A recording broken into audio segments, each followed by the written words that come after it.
slow down, trust the process, and that's it. It's so easy and basic that it seems like, no, there's got to be something more I can make happen, something more I can do and control and manipulate. And I have to say that I am speaking from entirely experience in the type of person that I am. I'm a mover and a shaker, and I'm gonna make something happen. And so the lesson of slow down, trust that there's a process, that things are unfolding, and nothing can unfold out of sequence.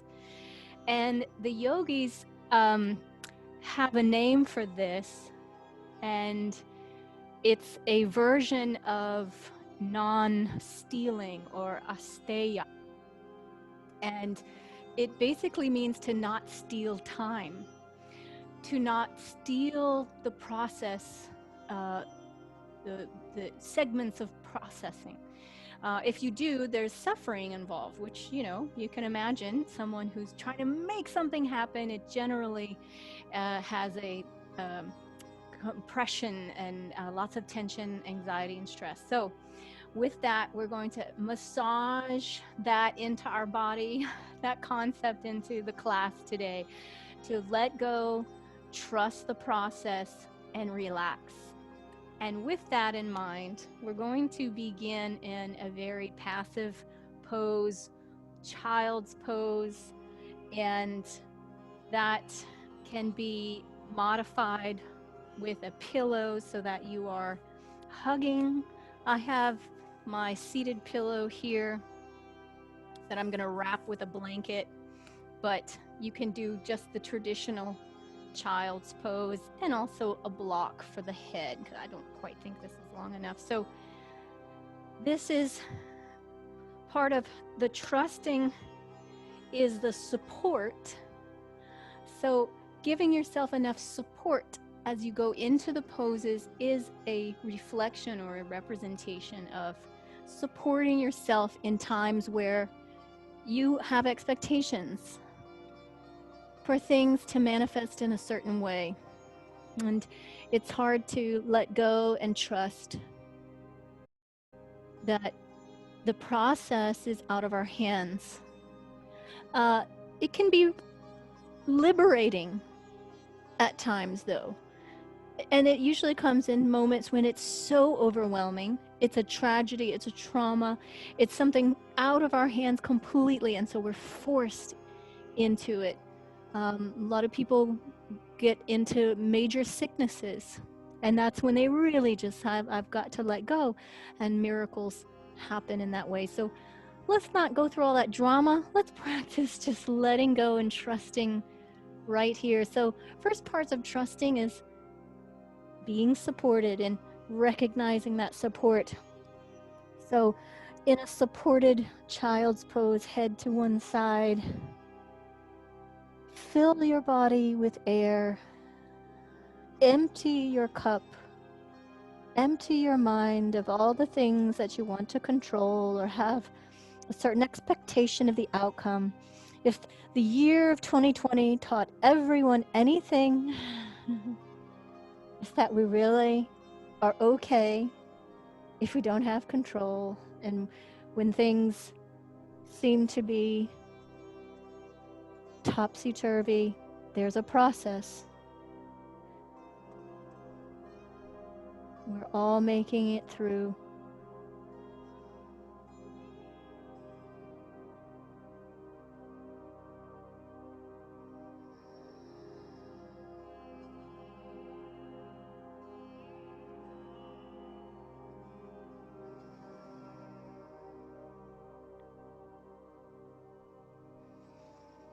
Notice the active mind calming down now.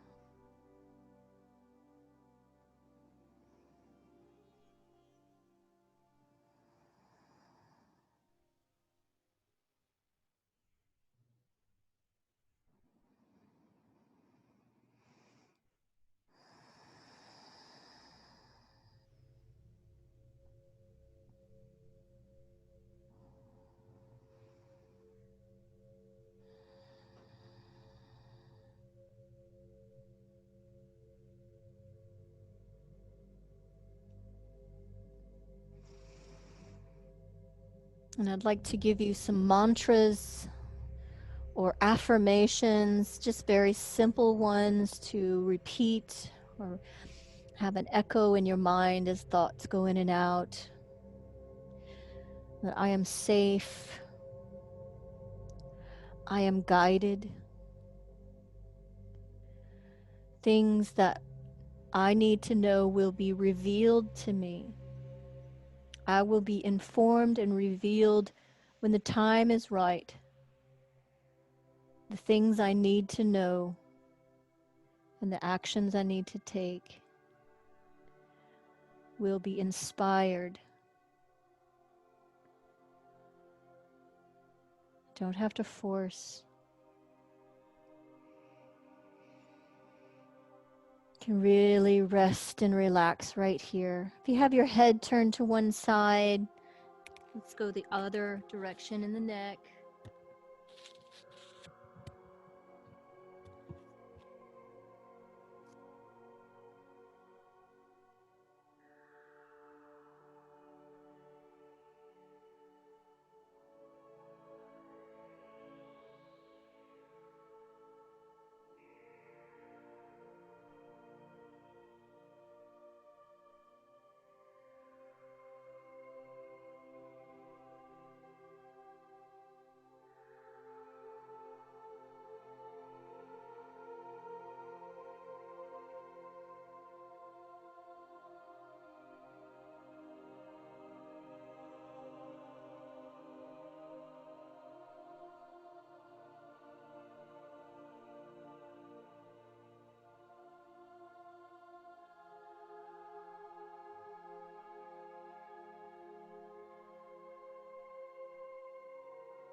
Counting to yourself the next 10 breaths. And a mantra as you do that is, I am breathing in. And then echoing in your mind, I am breathing out. It has a sense of confirmation, of movement, of awareness. In a very simple way. Taking joy from the moment. I am relaxing the breath in, and I'm relaxing the breath out. I'm enjoying this time with nothing to do, and yet is so essential to my well-being that I do nothing.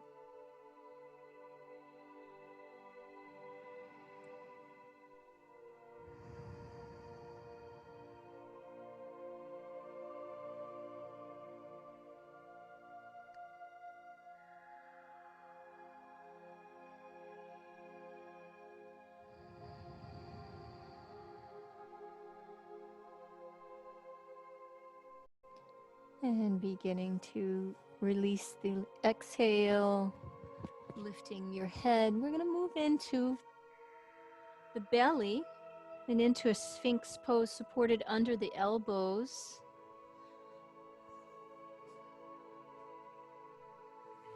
So as you stretch the legs back, making a comfortable landing on your belly.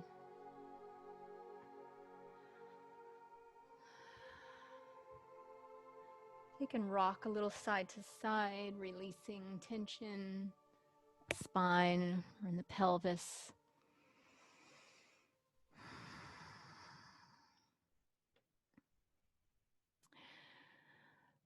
So we have a little compression going on in the organs, and also there's compression in the front part or the back part of the spine at the low back.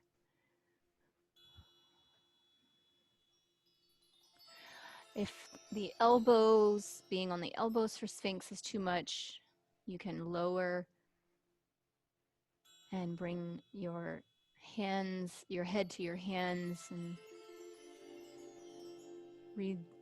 reduce any compression, uncomfortability. We're just gonna hang out here nice and simple and breathe here. You have a block, if you have a block, you can place your head to rest.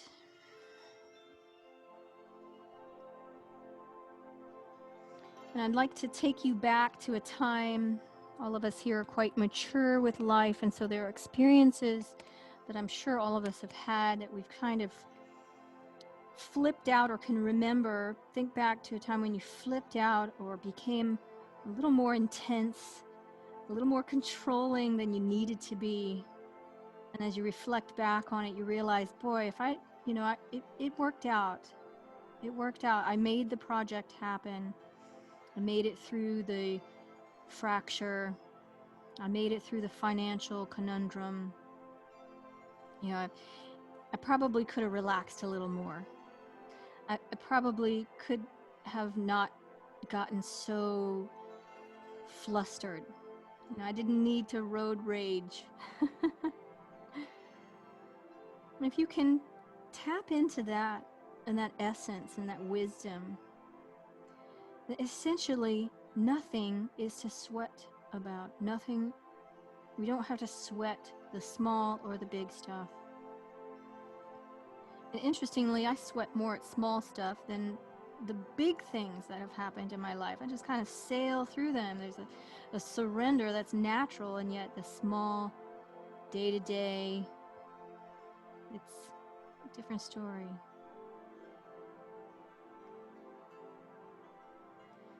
Allow your breath as you sigh out. Realize that life is easier than we can make it, maybe. We can make it easier for ourselves.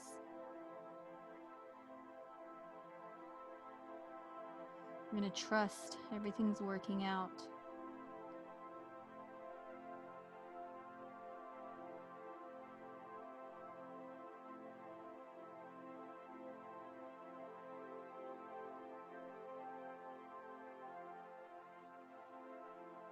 We trust that the injury that we have been afflicted with, or the sickness, the illness, has a purpose and has a divine course. It's mysterious, and as they say, it's beyond understanding, beyond our small minds.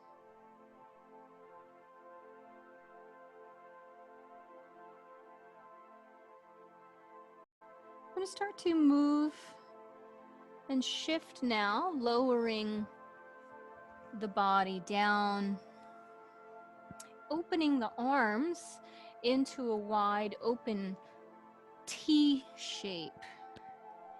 So we're rolling onto a shoulder head. So with the arm out perpendicular to the body, roll over onto that shoulder head. I'll show it from this angle first, just in case there's some newbies. So you want to be on the shoulder itself, not the arm on the side of the body. So that top leg and arm can come up and back, or you can remain just on the side, supported.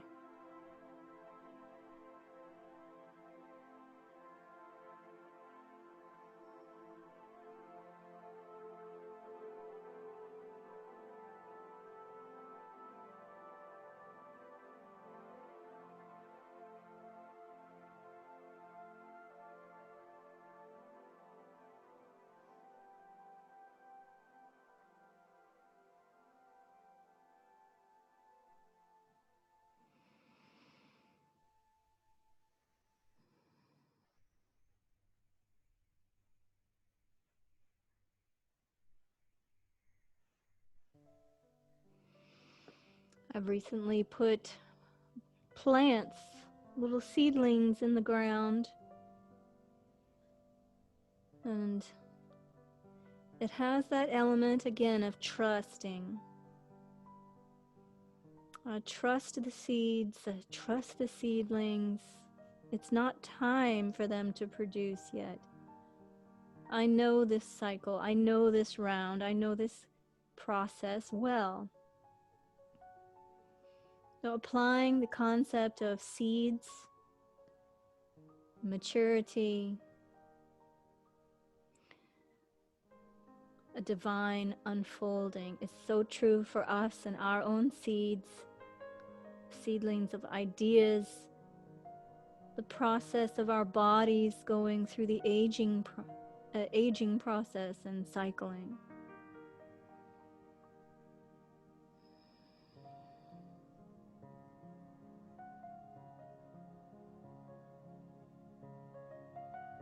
We can take comfort.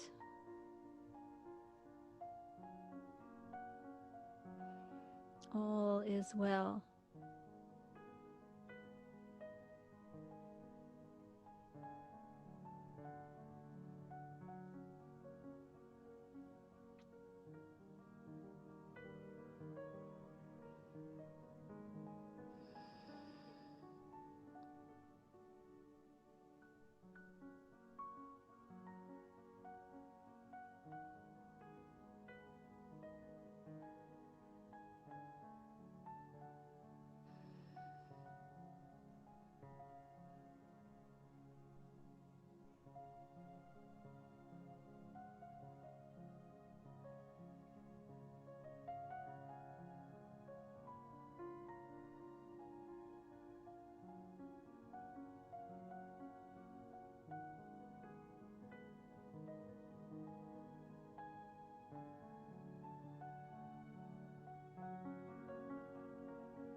Expelling any tension out of your breath, the next 5 breaths.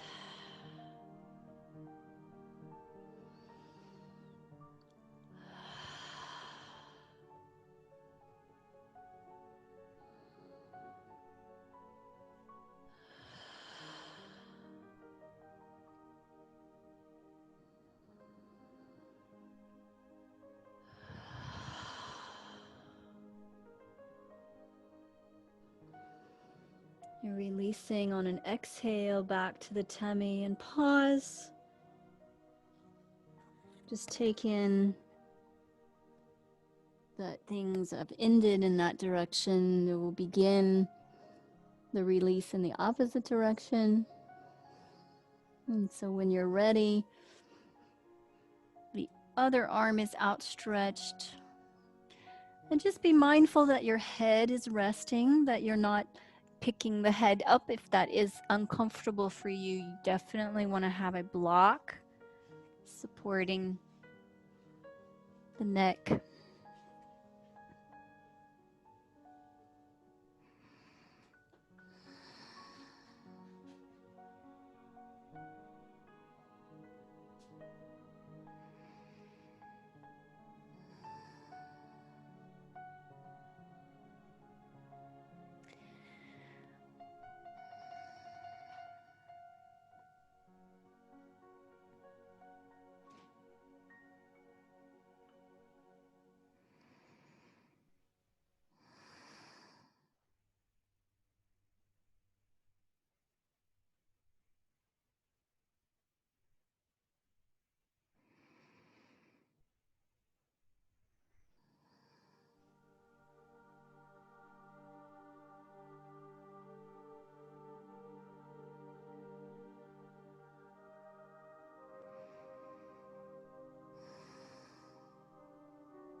And enjoy the next 5 breaths.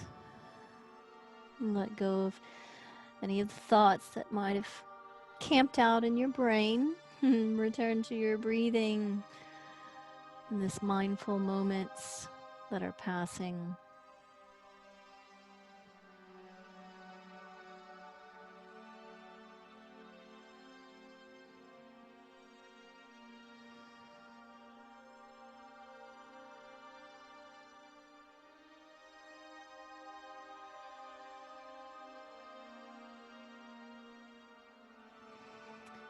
And gently releasing onto your tummy. Just making a little pillow with your hands. We'll take the knees, bend the knees with the feet in the air, and circle the knees in one direction.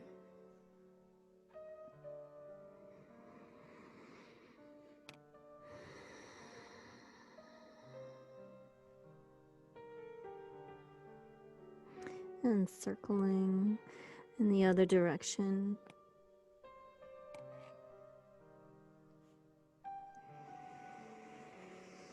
Breathing in, letting go, relaxing the shoulders and any of the face muscles of your jaw that might be a little tense today. So we're going to press back for just a moment in child's pose to release any extra tension that the back and the pelvis are holding. I'm going to sit on the tops of the feet to come up for just a little bit of our neck movements. And the first part of it is going to be to take the hands behind the small of the head, the back of the occipital bone there. And as you open the elbows, lifting your gaze up, exhale, chin into chest. So the hands are there to support the neck, so you don't have to go all the way back. But then the hands come forward and they can add a little bit more to compress into the throat, which is wonderful for any tension in the larynx and in the thyroid. Having a little compression is good. You can swallow and also participate in that compression, and so many muscles that suspend the larynx. And depending on how we operate, it can be quite a bit of strain in the throat, in the larynx, in the voice. If you're someone that has to talk all day, and perhaps you're not flowing the breath in such a way that the muscles aren't strained. And so that can create a domino effect of strain in the neck. And then, of course, that just goes all over the body. Let's hold here, chin to chest, please. And the elbows can get a little heavier down by the ears. There's a light pressure.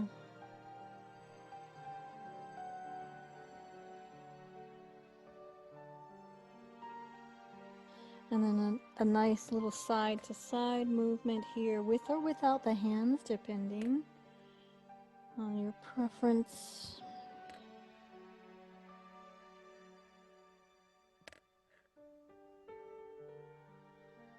And then taking it all the way around in a circle. And I just like to have my fingertips a little bit behind the head in case there's a moment where I need to catch the neck. I don't want it to go too far in one direction to where it pulls any muscles out of sorts. And then maybe after a few circles, you can release the arms and let things go. Let your jaw hang open here.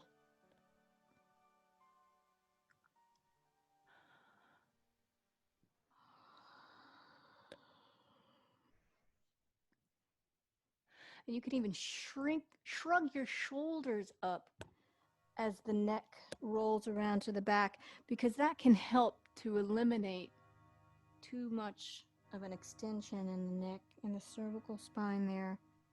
So that's an option. And then as your chin comes back to the chest, we'll reverse the direction. So we're doing anywhere from 6 to 10 rotations here. Relax your jaw.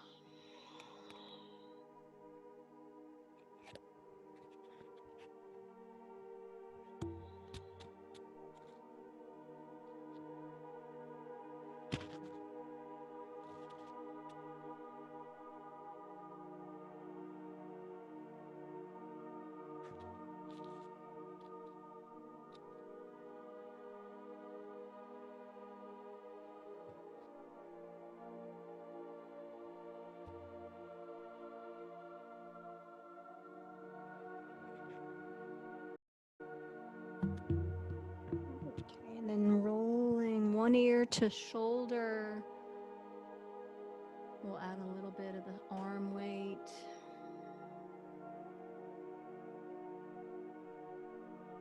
Turning your gaze so your chin is to your armpit, looking down, adding a tiny bit of pressure with the hand. Compressing the chin in.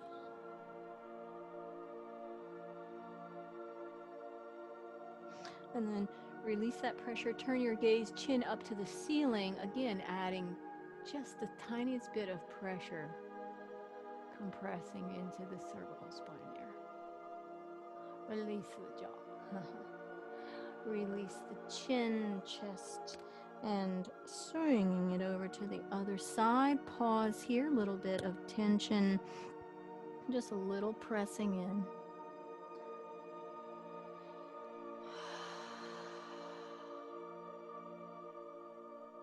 So I'm holding about 10 seconds as I hold the little bit of tension with the hand. So looking down, chin to armpit, compression.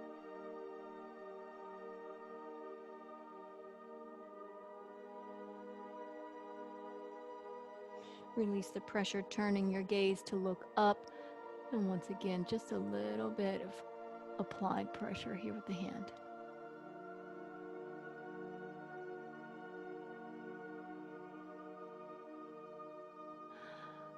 And bringing the chin gently back to center. Pause just a moment.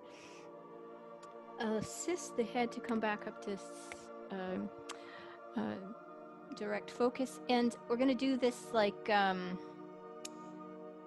well, I'm going to call it the drinking bird. That's a qigong. This is drinking. Now, it doesn't have to be the whole spine. I'm going to try to isolate it just with the neck. So what you're doing is pulling the chin back, dropping the chin to chest, and then drinking or dipping your beak in the water and pulling the chin up. I'll show you from the side here. And gosh, we've been on tops of feet. Let's go on top of the toes this time. So you can tuck the toes. The chin draws in. Then chin to chest, and then jutting the neck forward, like a waving through.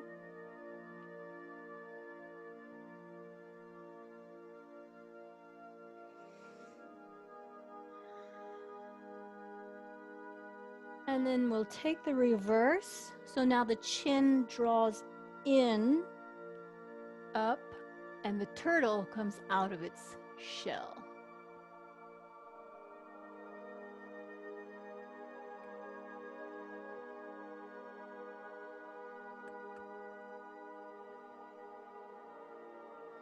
And bravo if you're hanging in with those toes. I'm about at the end of my wick. Poor little toes. All right. Let's take a hands down. Release the toes, release the feet. And I'd like to do cat-cows minus the neck. We did a lot of our own neck cat-cows, and so we can take a break off of that. Knees under your hips, Hands under your shoulders, spread the fingers wide, and be mindful that you're not pressing in just into your wrists. You want to shift the weight into the fingers, and more importantly, the finger of the pinching fingers, the thumb and the index finger, because that's where the radius bone, this is the stronger of the bones.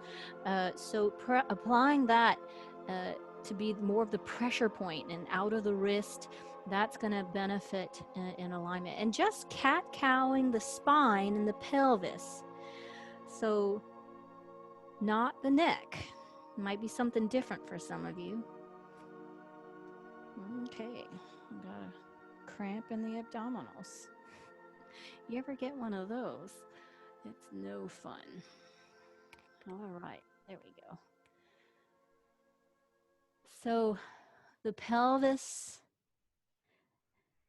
and the shoulder blades. So let's see if I can exaggerate this more. Drop the shoulder blades in and the sternum down, lifting the tail. Peel the shoulder blades apart, tuck the tail under. There we go. And I'm trusting that the vertebrae are going to go in order.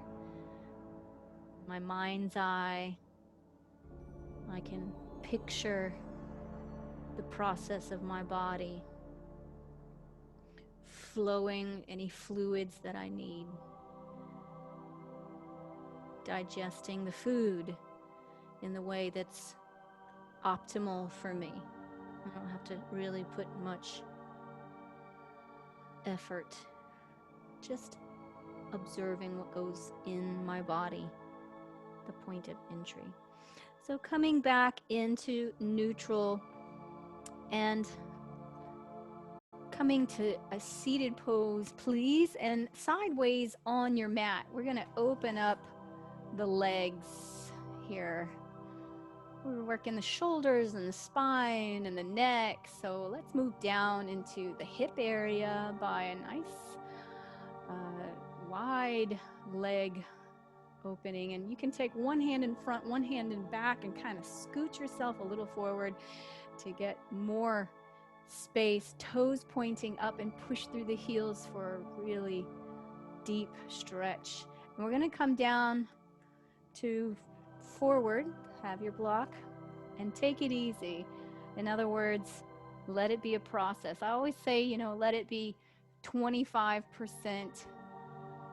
starting, just that easy percentage where you can start to fold forward, and then gradually you get to your 50%, and then you sink to 60, 75.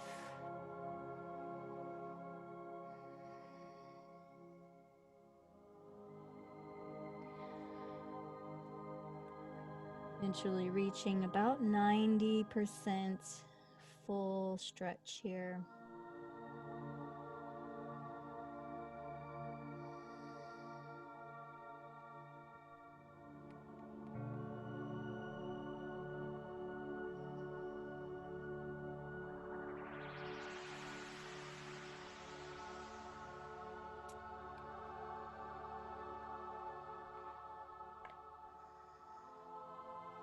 We want to resist any rounding of the spine. So if you are forward folding, having straight arms and a straight flat back. So think of the low belly coming to touch the earth first, then the rib cage, then the chest, the top of the chest and the sternum, then the head. Which might just change your game up. You might have to readjust, but so you're coming down and lying flat down onto the floor, or that's the energetic movement rather than crumpling forward in this pose. So lengthening out of the hips rather than sinking back or compressing back into it.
Hang in there the next 10 breaths. We trusting in the process of the body's connective tissue to stretch and let go,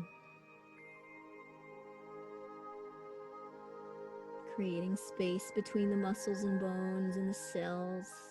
Everything is in suspended animation through the fascia of the body.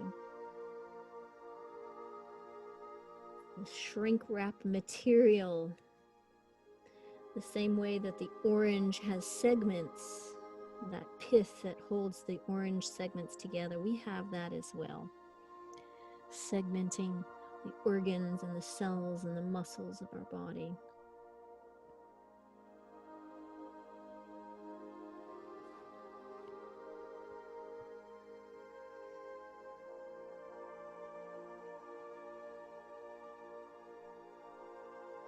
You'll start to gently come out of this by retreating back to 75, enjoying the process of the recoming out to 50. Oh, the celebration at 25%. And then releasing completely. Bend the knees, bring the soles of the feet together, please, into a bound angle or Baddha Konasana. The feet open, peeling open like a prayer book. That's folding over right here.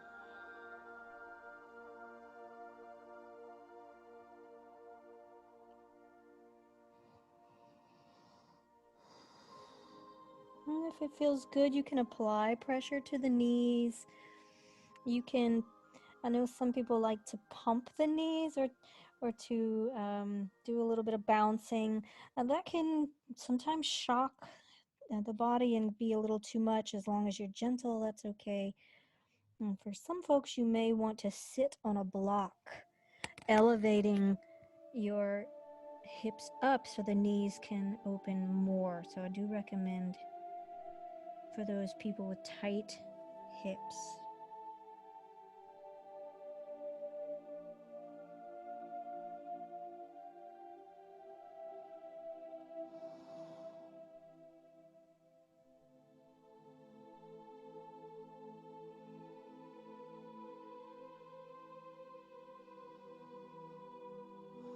And relax your shoulders, release the forehead muscles, the jaw.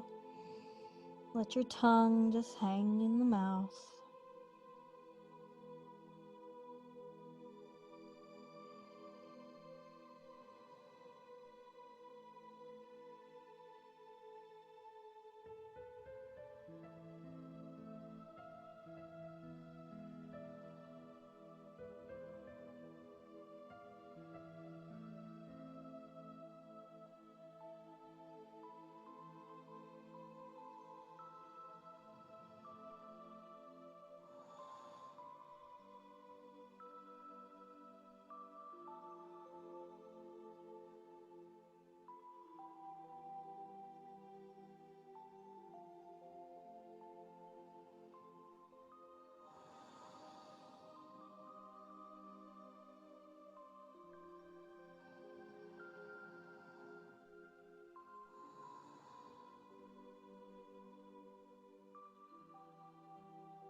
And final 10 breaths. Filling your body mindfully with prana.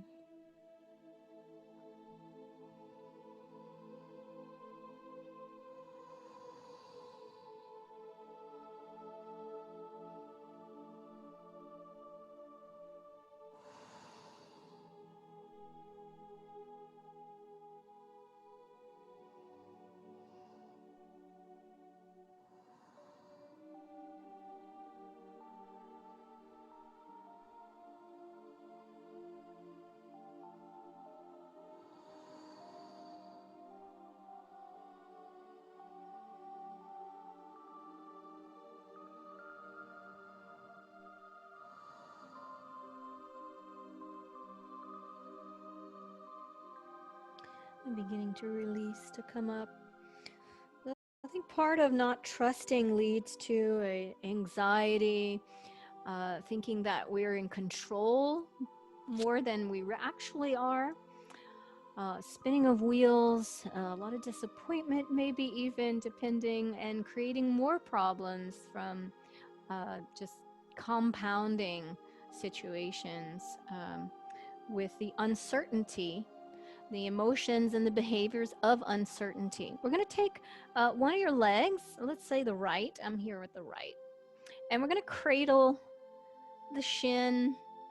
This is a movement in the hip, not necessarily the knee, but the knee is moving side to side. Flexing both feet here, we're moving into double pigeon pose. So that is shin stacked on shin, also known as fire log pose. So we're going to light the match and stack the fire logs. The ankle of the right leg is resting on top of the knee of the left. And equally aligned is the ankle and the knee on the other side. Now maybe that knee is all the way up in the air, and it may stay there for the duration of this pose as you melt forward.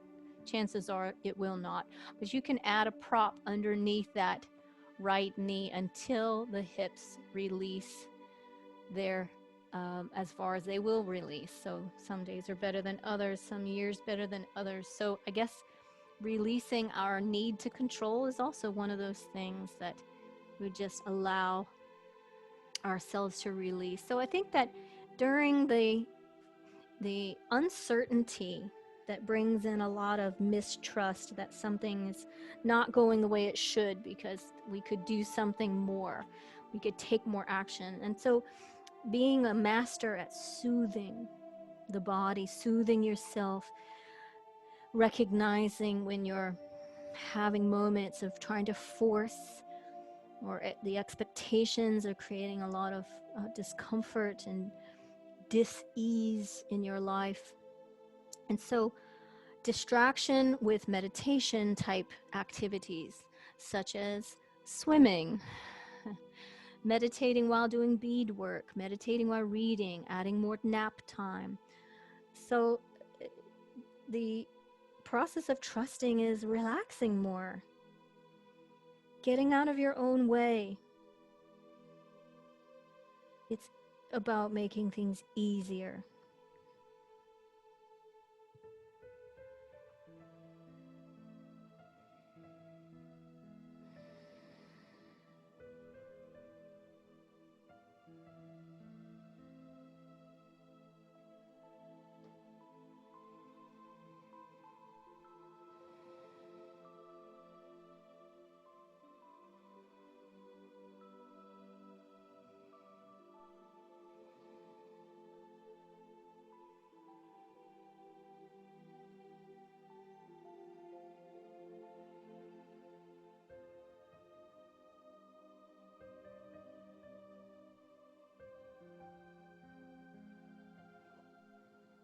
We're at the halfway point, so trust the process here.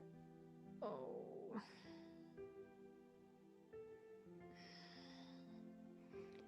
Abdominal cramp. Oh, that's no fun. I feel like I need a back bend. Must have been all that laughing.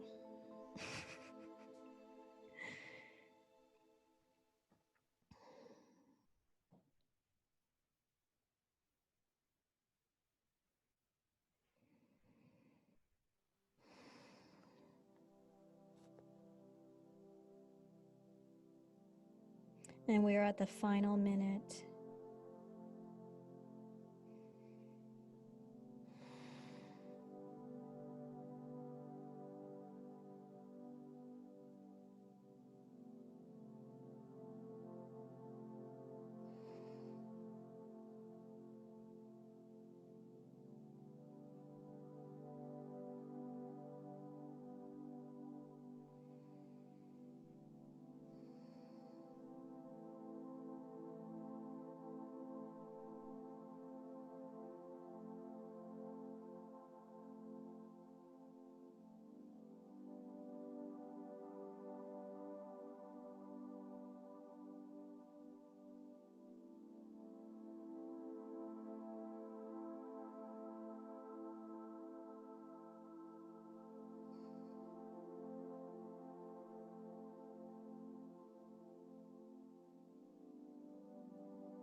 Inhaling the breath in and exhale as you release and come out of the fire log. And then, oh, the relief. Absorb it, take it in. How exciting, this feeling of letting it go. Whoa, that just feels awesome on the knees and the ankles. It's a process also of joy. Yay. Now we have the other side. So we're going to begin back where we had those feet together. And now for me, it's the left shin. So flex your feet and we'll start to bring the shin bone and hip joint more towards center, where we're going to eventually stack those legs, the ankle and the knee. So the ankle and the heel go right on top of the right leg. And I'm going to take a peek to be sure that these things are connected on this side, because in the beginning is a lot of space. The body for the first 15 to 20 seconds holds up and says, wait, did you really mean to do that? There's a counter resistance, and it's to protect us from hurting ourselves. So there's always that lull of time. Give it that 15 seconds, and then the body understands, and you move past that. That's why anytime you're stretching, you really want to do at least 30 seconds to move past that that body's mechanism that helps us to not injure ourselves. And so first 20 seconds, we're resisting the stretch. And you may already be feeling a melting. Now this is, this double pigeon can be translated into the regular single leg pigeon pose. You could also do this one as a reclined pigeon pose, also known as gentleman's pose. I've heard it called that. So anyway, the ankle is on the knee. So if you want to make any modifications, those would be the alternative poses for fire log. I find this one to be incredibly effective, and even more so of a stretch in the hips than the traditional swan or pigeon pose.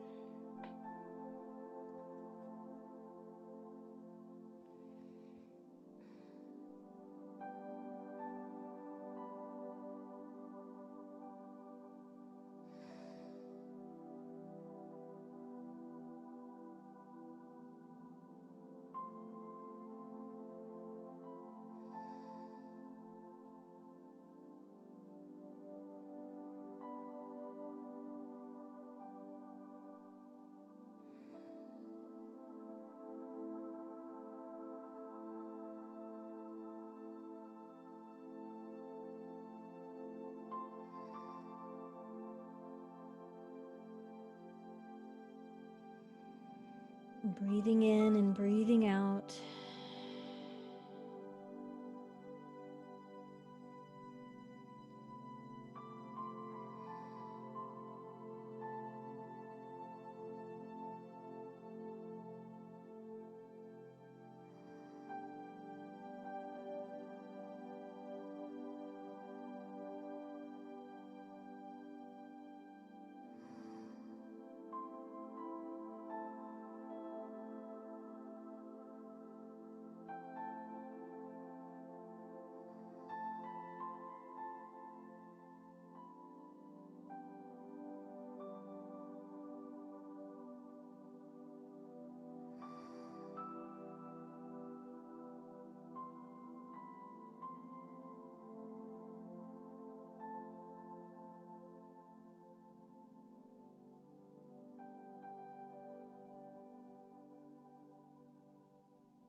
We're approaching the final minute.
Last 3 breaths.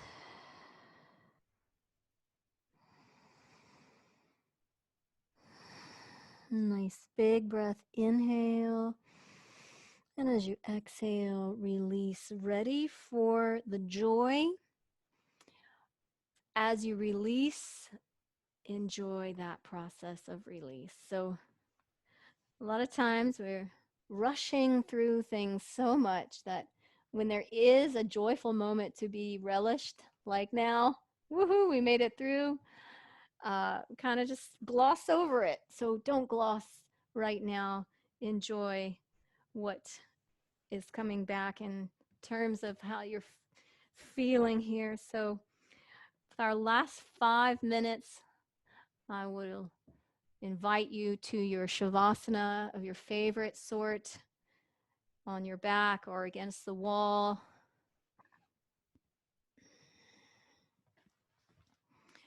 Let your feet flop open if you're on your back. Let your arms flop open on your sides. Maybe you have a way of dimming the lights or putting something over the eyes. So I would encourage you to settle in.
So, giving yourself some time to stretch, circle your wrists and your ankles. And as you make your way up into seated pose, bringing your hands at your heart center, recognizing the incredible intelligence of this body, the mind, and the mysteriousness of this life, that if we just trust and practice and cultivate that divine connection with the guidance that's within, it's very subtle, it's very quiet, but it's there. And the more we use it and flex that part of ourselves, the more comfortable we'll be with the uncertainty of life. Or that's at least what I've learned in this short time that I've been on earth. So my deepest respect and gratitude to you all. Namaste.